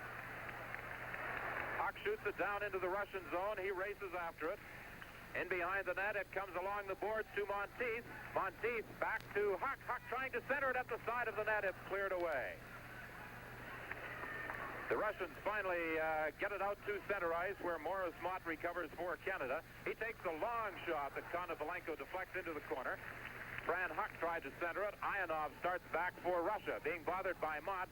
And finally, the Russians bring it out to center ice. Zaitsev, a pass over to Moiseyev. Moiseyev to Mishikov. His shot is wide. On the left wing, Polupanov gets it away from Mott. In behind the net, it's Mishikov racing after it. Mishikov has it for Russia. There's going to be a delayed penalty to Canada. Mishikov with it to Polupanov. His shot bounces off the glass back to Romashevsky. The Russians with the extra attacker out there and with possession. The delayed penalty to Canada. It comes back to the point. It's shot and stopped in front of the Canadian net by O'Malley. And one of the few times that you will see a team get that extra attacker into the offensive zone when their goaltender races for the bench. Well, Konovalenko got out of there as the Russians maintained possession in their Canadians' end brink for about 20 seconds. Marshall Johnson was the man who had been fingered, and now he goes to the penalty box at 16:34. That's the second Canadian penalty of this period. The Russians have had 1. Canada had 3 in the first period. Russia had 1. But while Zimmer was serving that lone penalty of the first period, Firsov scored the first goal. Mishikov, on a clean breakaway, made it 2-0 at 12:44 of the second period. The face-off in the Canadian zone to Broderick's left. Ragulin back to the point. To Blinov, back to Ragulin. Back to Blinov. Here's his shot, and he broke his stick as he slapped at it. It comes back to the point, and Blinov kicks it in. Firsov gets it over to Polupanov. Polupanov working in the corner. McKenzie, Conlon, Bourbonnais, and Hargraves, the penalty-killing combination for Canada. The puck right in front of the net. Back to the point to Ragulin. He breaks his stick as he slaps at it. Right in front of the net, and Polupanov couldn't bang it home. Polupanov with control now. Back to Blinov. Blinov takes the shot that goes wide. Ragulin at the other point works into the corner. Back to Polupanov, who moves to the point. Polupanov slaps one. It bounces off a leg wide. Now it's Firsov from the corner. Firsov back to Blinov. Blinov to Firsov. Firsov from the face-off circle. He slaps one just wide, and Ragulin couldn't keep it in as it slides the length of the ice. We're at the 17:34 mark of the second period. 2-0. Russia leads Canada. Canada playing a man short with Marshall Johnson in the penalty box. Firsov cuts right in front of his own net. He almost loses it as McMillan did a good job of forechecking. Here's Vikulov now down and across the Canadian line to Firsov. Firsov over to Polupanov. Back to Ragulin. Ragulin to Blinov. His shot. A good save by Broderick. They bang away at it, and Broderick grabs it between his pads and holds it for a face-off. A great save by Kenny Broderick. John, if those Russians keep taking shots from the point and breaking their sticks, they're going to need a peavey to get all the wood off the ice. One of the sticks must have flown 40 feet in the air. And when Big Rags took his shot, his stick broke right in two, and it too at about 30 feet in the air. The face-off to the left of Ken Broderick. Danny O'Shea, Bill McMillan, Terry O'Malley, and now Paul Conlon comes out to spell off Barry McKenzie in a penalty-killing role. Or will McKenzie stay out and O'Malley go off? No, McKenzie is going to head to the bench. 33 seconds left in the penalty to Marshall Johnson. A minute and 59 remaining in the second period. From the face-off, Bill McMillan brings it out for Canada. McMillan down to the Russian line. Danny O'Shea along the boards, trying to tie it up along with Starshinov. Finally, it comes loose to Blinov. Blinov, a pass over on the left wing to Mayorov, who shoots it into the Canadian zone with 9 seconds remaining in the penalty, and then Paul Conlon dumps it over the boards and into the stands, and it results in another face-off in the Canadian end. 6 seconds left in the penalty to Marshall Johnson.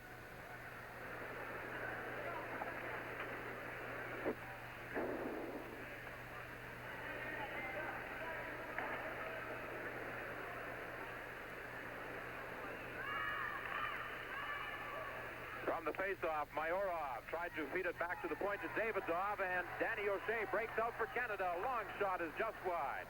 Bill McMillan on the left wing. McMillan working into the corner, trying to center it. It's knocked to the boards. The Canadian team now back at full strength. The puck goes into the corner. McMillan in there after it. Then Terry O'Malley comes up to push it even deeper. Danny O'Shea fighting in there. Mayorov goes in with McMillan, and now Mayorov gets the puck. Mayorov plays it off the boards to center ice. Taken by Paul Conlon as the Canadian team in a player change almost got caught at its own bench. Gary Dineen chasing Davidov. Davidov played it up into the center ice area. It's intercepted by O'Malley. O'Malley falls as he carries it in. O'Malley tried to play it back to the point, and there was nobody there. O'Malley races after it against Zimmon. Zimmon carries it down in across the Canadian line out in front, and Starshinov couldn't get his shot away. Back to Kuskin. He takes the shot, and it's knocked away by O'Malley.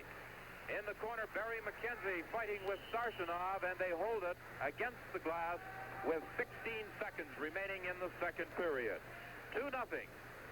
Russia leads Canada.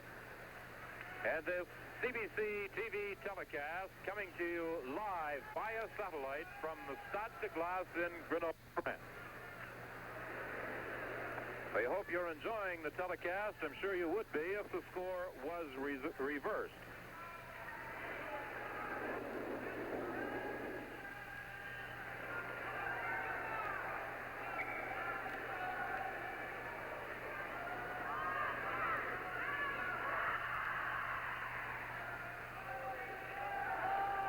Face-off to the left of Ken Broderick. 16 seconds remaining in the period.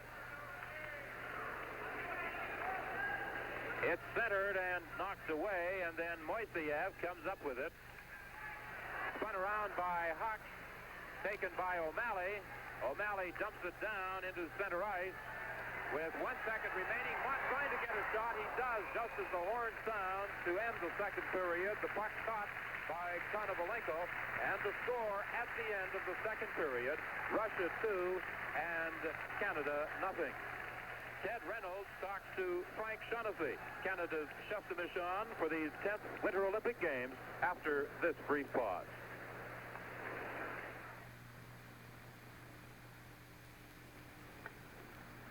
This is Bobby Hull, and I'm here to tell you about the most spectacular sales event ever staged in a new car showroom.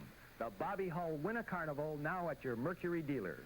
If you like great prizes like one of these specially built sliding sunroof Cougars, Philco color televisions, any of over 10,000 prizes, or the greatest deals ever on the fine family of Mercury cars, you're going to love Winter Carnival. All you have to do to be eligible is fill in a registration card and drop it in the box in the showroom. And bring the kids. They'll have fun at my shoot-to-win prize game. The better the shot, the better the prize. And everybody wins a prize at this game. So don't miss out. The games and the prizes are great. And your Mercury dealer is celebrating Win a Carnival with the best deals ever. Come on in. We'll return to Olympic hockey after this message. To start the third period with Russia leading Canada 2-0. I'm Don Whitman along with Ted Reynolds and Bob Moyer.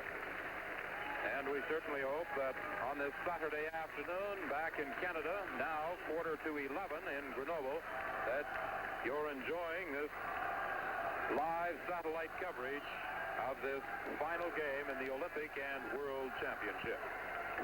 Just to fill you in again on that situation regarding what happens to who, depending on what happens here, the team that wins this game would win the gold medal. If these two clubs should tie, Russia would win the gold medal and Canada the silver, with Czechoslovakia winning the bronze. Should Canada come back and win this game, the Canadians would have the gold medal and Czechoslovakia would take the silver and Russia the bronze. Should Russia win it, Russia the gold medal, the Czechs the silver, Canada the bronze. The Canadian contingent, naturally, right at the moment, is being a little quiet. But there's the odd Canadian flag flying around the place and being waved. I think I mentioned earlier that the official seating capacity at Stade de Glace is 11,500 people, and there must be about 13,000 in here. The Canadian team just now returning to the ice. The Russians already out. They usually move out onto the playing surface a few seconds ahead of Canada. And this Canadian club now will have to do it in the third period. And they will certainly have plenty of encouragement here at the Stade de Glace as we look about this 12,000-seat arena, which is overflowing tonight. I would say very close to 14, perhaps even 15,000 people as they're crammed into every available spot that affords them a view of the playing surface. They have Go Canada Go banners. They're shouting words of encouragement throughout the entire game, and every now and again they break into a Go Canada Go song, and then Canada. I guess I'm going to have to bet you a franc on that crowd because my estimate was around 13, Tom, but it's just impossible to tell because where there's room for one row of standees, there are 4 standing. But certainly it's well over capacity and the largest crowd that's been in yet. Well, we're just about set. Danny O'Shea between Roger Bourbonnais and Ted Hargraves in this third period. Down to the Russian line, Romashevsky starts out to center ice. He gives it to Barry McKenzie. McKenzie tried to pass. It's intercepted by Mishikov, who shoots it down into the Canadian zone. Barry McKenzie behind the net, up on the left wing boards. A pass over in the right wing to Roger Bourbonnais. He couldn't quite catch up with it. It slides down the ice into the Russian zone. Danny O'Shea tried to feed it back to the point to Hargraves. It's intercepted by the Russians as they break back to center ice, led by Moiseyev. He's bodied by Glennie. The loose puck taken by McKenzie. A pass to O'Shea. O'Shea on the left wing for Hargraves. It slides into the Russian zone. Along the boards, Hargraves and Zaitsev freeze it for a face-off. 45 seconds have been played in the third period. 2-0. Russia leads Canada. Fran Huck, Morris Mott, Steve Monteith, Terry O'Malley, and Marshall Johnson, the Canadian 5, in front of Ken Broderick.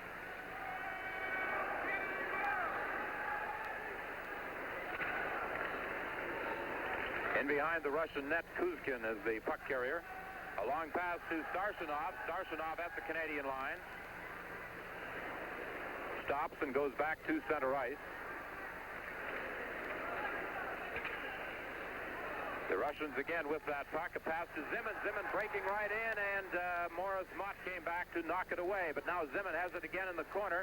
He tries to set up Kuzkin. It's broken up by Canada, and then the Russians steal it back. The shot right on. And Ken Broderick loses control of it. They bang away at it. It's loose at the side of the net. They score!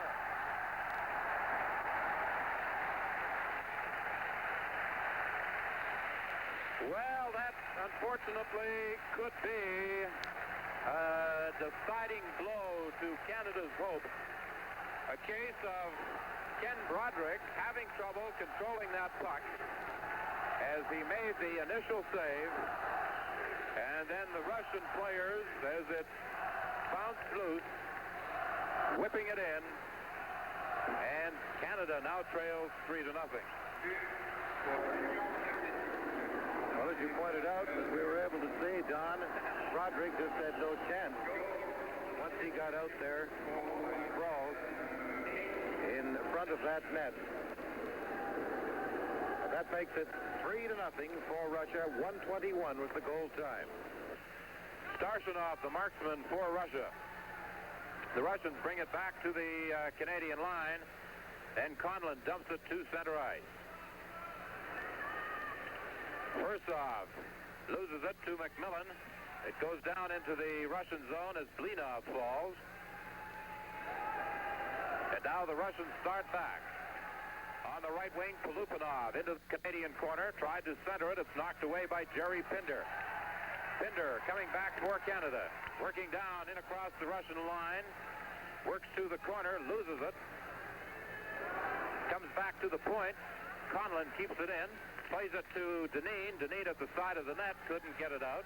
And Ragulin plays a pass over on the wing. It's knocked away by Jerry Pinder, who brings it back for Canada. Pinder trying to work right in. He lost control as Ragulin came back to knock it away from him. Polupanov across the line. He slaps one. It goes wide. Fursov along the boards, trying to center it. Having trouble there with Barry McKenzie. Fursov finally does center it, and it's knocked away by Dineen.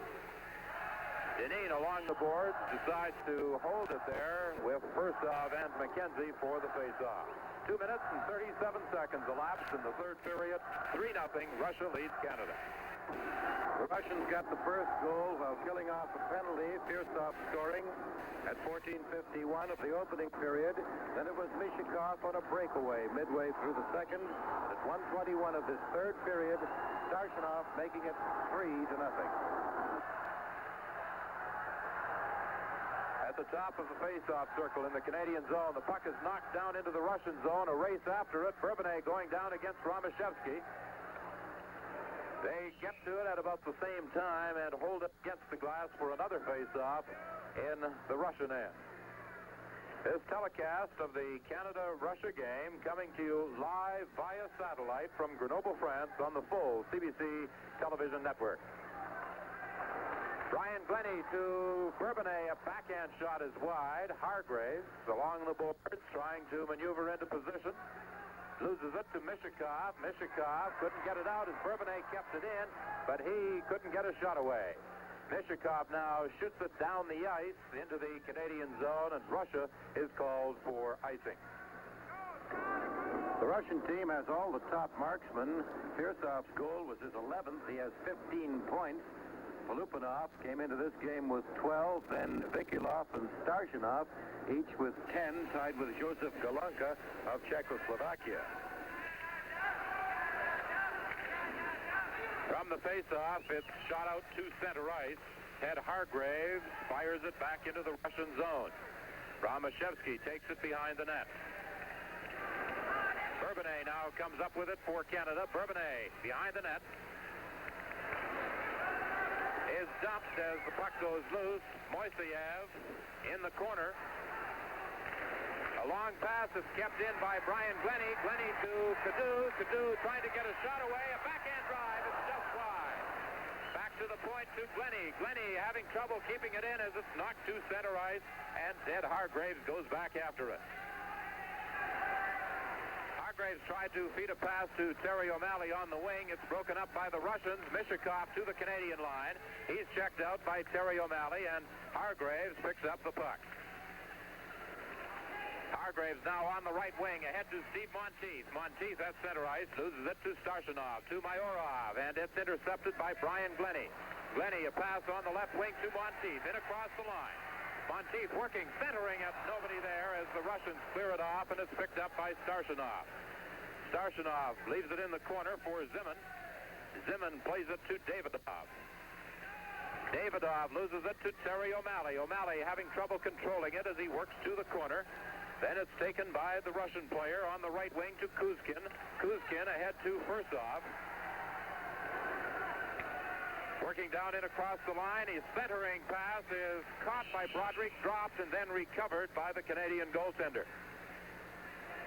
Broderick, Ted, has had trouble with a couple of those shots, deciding whether to hold them or clear them away.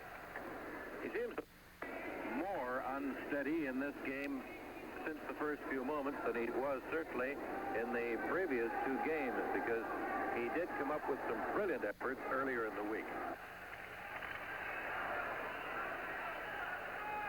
Conlon at the side of the Canadian net. A pass to Mott that was deflected down into the Russian zone. It's kept in at the point by Barry McKenzie.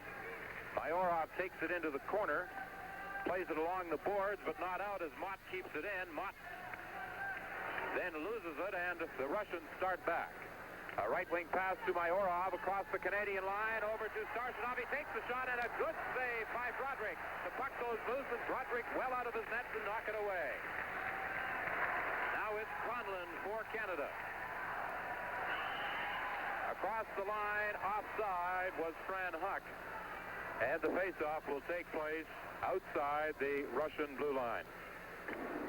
3-0, Russia leading Canada. They've played 5 minutes and 32 seconds of the third period of this gold medal contest here at the Stade de Glace in Grenoble before a capacity house. Ragulin takes it into his own zone before giving it to Blinov. A lead pass to Polupanov. He's got a breakaway going in. He takes the shot, and Broderick makes the save with O'Malley right on his tail.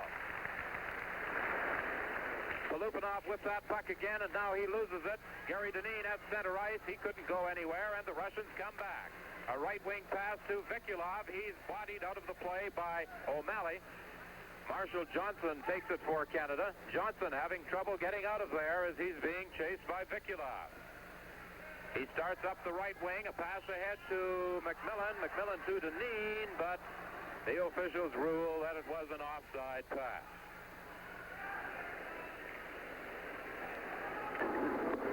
This Russian team that's dominated the world hockey scene for so many years now, leading by a score of 3-0 with just under 12 minutes of play remaining in the game that will decide the gold medal for the winner. Face-off at center ice. The draw goes to Jerry Pinder. He tried to maneuver in across the line. He lost it. It comes back to the Canadian line. O'Malley to Marshall Johnson. To Jerry Dineen. His pass intended for McMillan intercepted. The Russians, Ragulin in the center ice area.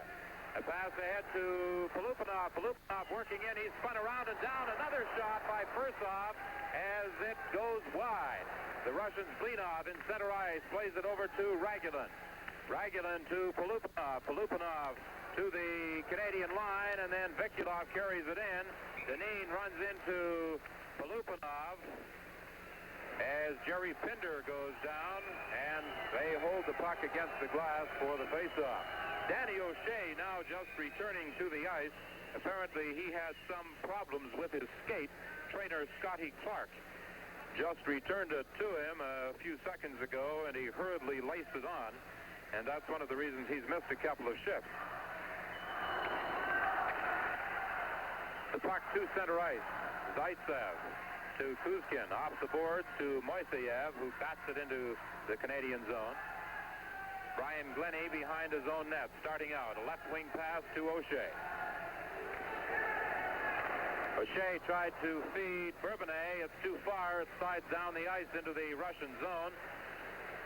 Ted Hargraves goes into the corner after it, along with Zaitsev. Hargraves working along the boards, trying to get it back to the point. He does to Glenny. Glenny's backhand shot is wide, right to O'Shea at the side of the net, a shot. And Konovalenko held his ground and kicked it away.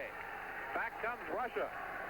Ianov trying to set up Moiseyev. It's intercepted by Hargraves, who loses it at the line and then recovers. Hargraves working in. He took a shot, but he waited too long and it bounced off a stick to the corner. O'Shea in the corner trying to center it. It comes back to the point to McKenzie. McKenzie to O'Shea. Takes the shot. It bounces over the net. Behind the Russian goal, Ronashevsky carries it to the corner and holds it for a face-off. Again, Ted, the Canadian team with some opportunities around the Russian goal, but unable to push it home.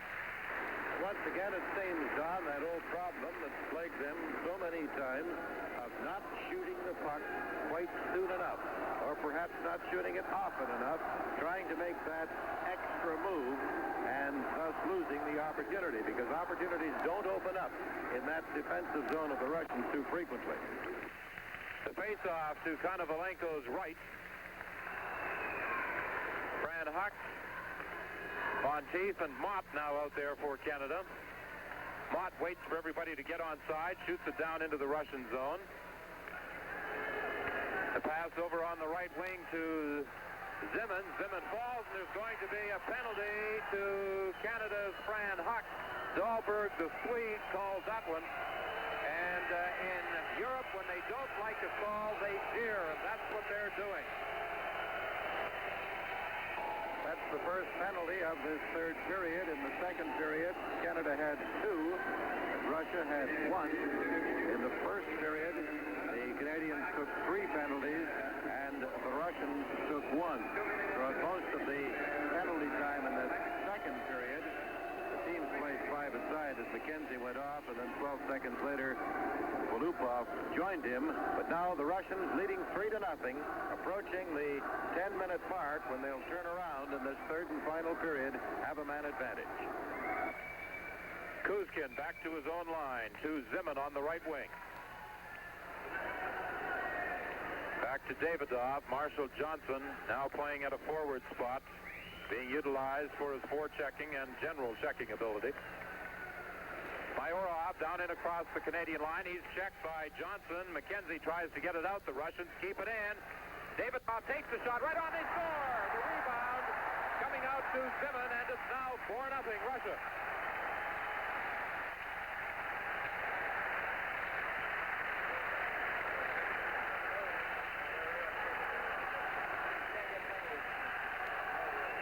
The Russians very effective when they have the power play, and they wasted little time in adding the 4th goal and a somewhat commanding, it would seem, 4-0 lead. Took them exactly 26 seconds after Fran Huck got into the penalty box to get that 4th goal. They came into this period leading 2-0. They're now up by 4, and they still have the man advantage. Vikulov takes a long shot. It's off the glass behind the net. Polupinov after it. The Canadian team shoots it down the ice. Konovalenko has to make the save. Off the boards, the Russians play it down into the Canadian zone, and they are called for icing. 50 seconds remaining till the halfway break in this third period, when under international rules the teams will change ends for the final 10 minutes. This CBC telecast coming to you live via satellite from Grenoble, France. Barry McKenzie chases after it. McKenzie working to the corner. Now he centers it right in front, and Kadu couldn't get a shot away. The Russians bring it back. Down to the Canadian line. Vikulov with it. He loses it to Gary Dineen. Dineen drops the pass back to Barry McKenzie. McKenzie working along the boards. Now cuts to center ice over to Kadu. Kadu takes the long shot that drifts wide. Back at the point, McMillan keeps it in to Gary Dineen. Dineen working in the corner. Dineen can't get to it. Finally, Polupinov plays it around to the other side to Fursov. Fursov takes it out to center ice. The Russians at their own blue line.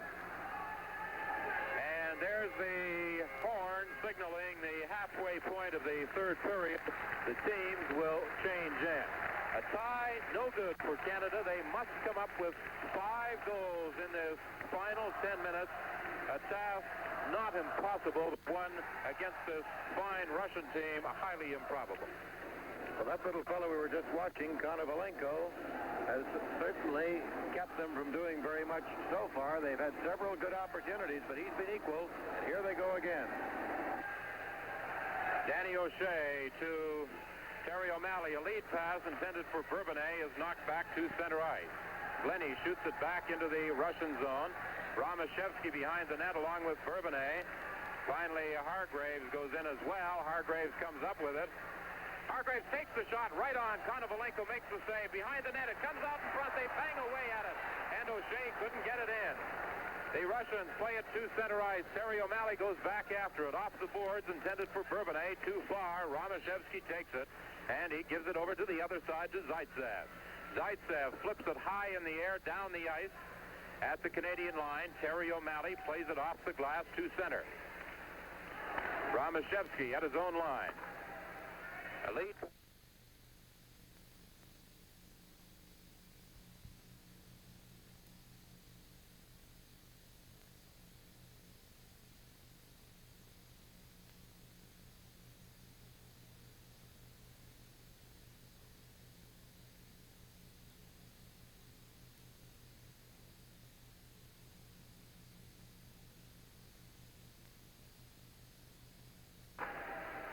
A lead pass for Moiseyev is knocked back to center ice.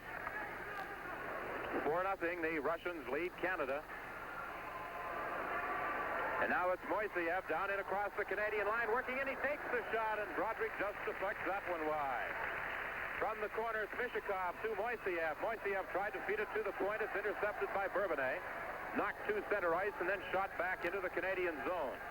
Moiseyev goes to the corner along with O'Malley. O'Malley then loses it as Moiseyev feeds it to Mishikov. And he's knocked off the puck, and O'Malley comes up with it. O'Malley to Bourbonnais.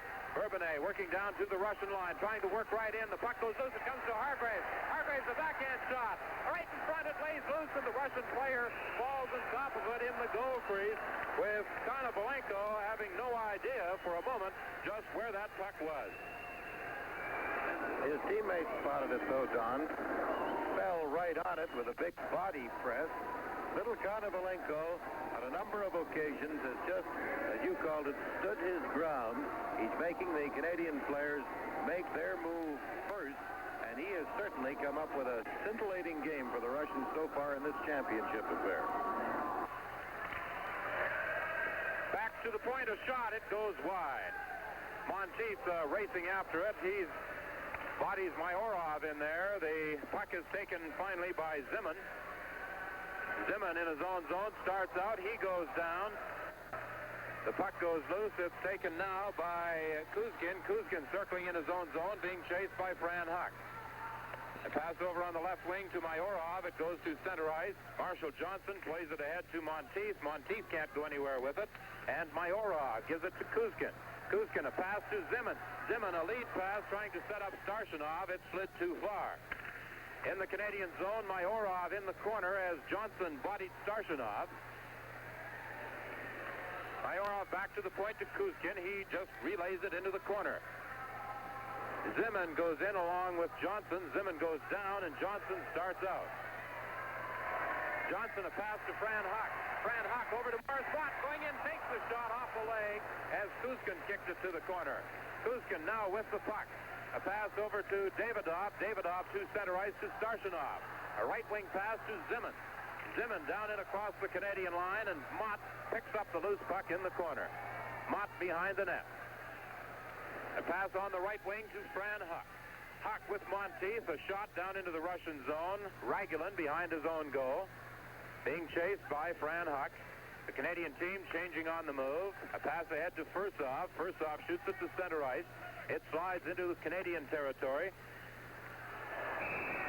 Gary Dineen came back and picked it up after the Russians had played it out to center and then shot it back in.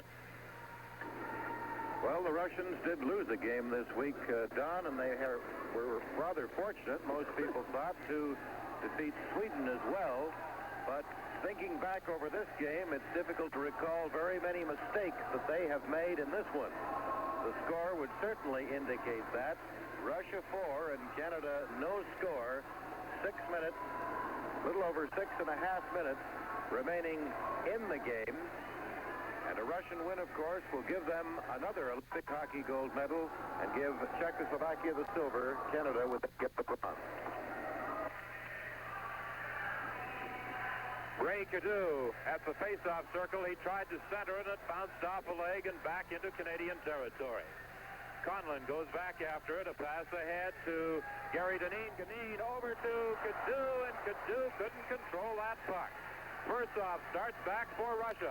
A slap shot that's caught by Broderick. Broderick holds it for the face-off. Earlier, Ted mentioned that the Canadian team will receive the bronze should they fail to overtake the Russians.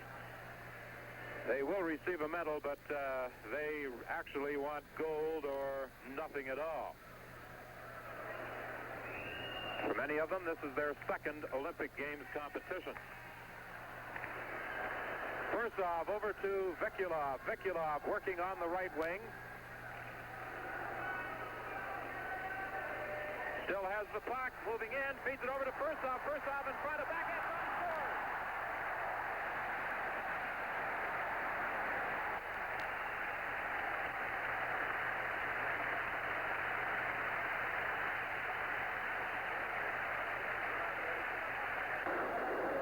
Well, there's the fellow, Don, that's leading this entire tournament in goals and in points. That was his second goal tonight. He got the first one.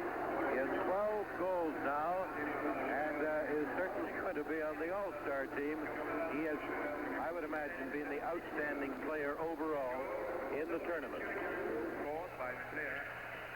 5-0, Russia leading Canada. We're at the 14:04 mark of the third period. At center ice, it's Terry O'Malley.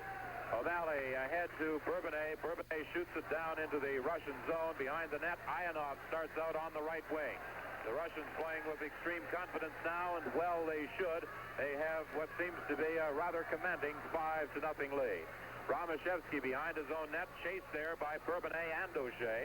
A pass up along the right wing to center ice. It's deflected by Mishikov and then taken by O'Malley. O'Malley to Bourbonnais, who shoots it into the Russian zone. Zaitsev goes into the corner after it. Zaitsev tries to get out. It's kept in by O'Malley. O'Malley working from the point to the corner, chased by Mishikov. O'Malley along the boards. Mishikov takes it away from him. Now Mishikov starts out for Russia, leading a three-man attack with two men back. Down in across the Canadian line. Mishikov working right in. He shoots it just wide of the net as he slides into the boards, and Hargraves comes up with that loose puck.